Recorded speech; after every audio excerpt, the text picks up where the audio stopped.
Today, we're diving into Dante's Inferno. If you ever wondered what makes this book such a big deal and how it connects to the culture and vibes of the Middle Ages, stick around and let's break it down.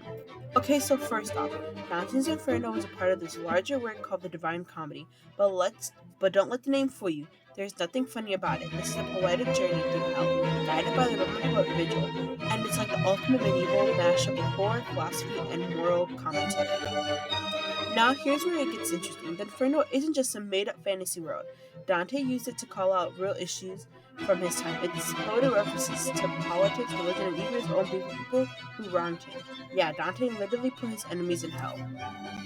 Let's rewind to the Middle Ages, specifically the 14th century Italy. This was a time when the Catholic Church was the ultimate authority. It was also super corrupt. There was wars, power struggles, and a lot of between politics and faith. Dante's hell reflects his chaos, while sinners are being punished in very creative ways. Let's say, all tied to the sins they committed.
As you've seen before, in the previous clips, Dante's depiction of the 9 layers of hell, or circles of hell, were specific to the different types of sin, which was heavily influenced by the medieval beliefs about morals and justice.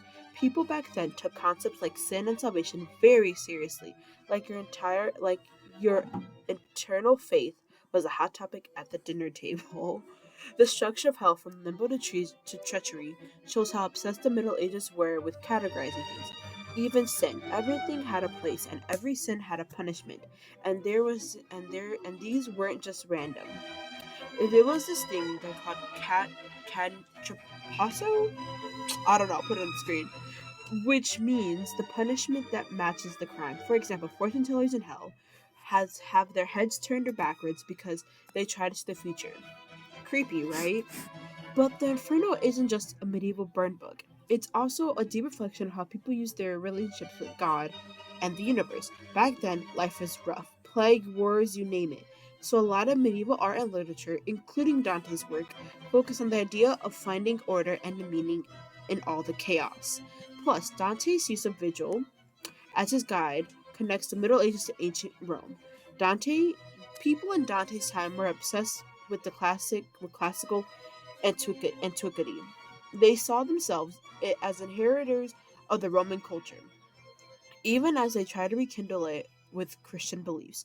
So in a way, the Inferno is like what Dante's saying, hey, let's try these ancient ideas and remix them with some medieval theology.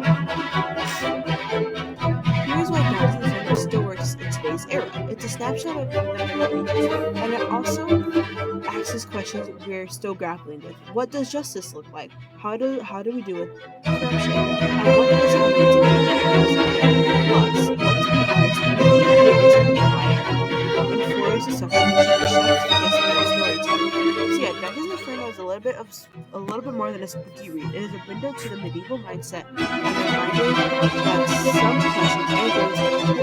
And leading with that, in today's era, we still grapple with the question of like what does justice look like and what does corruption look like.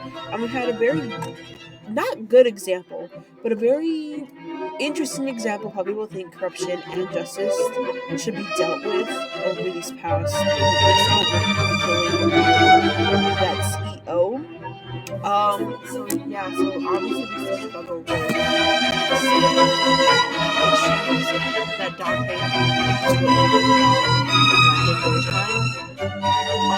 I guess we're in the modern era, but also we're not that much different than what they are. So we are closer to the Middle Ages than we were at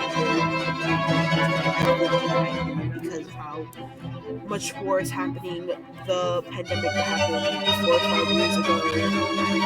If you really think about it, the current age is just a reflection of the Middle Ages, in my opinion, because there was a Renaissance before this happened, and now we're like in the dark times, and then more Renaissance is gonna happen after this whole ordeal is done. So yeah, thank you for watching my video. Slay.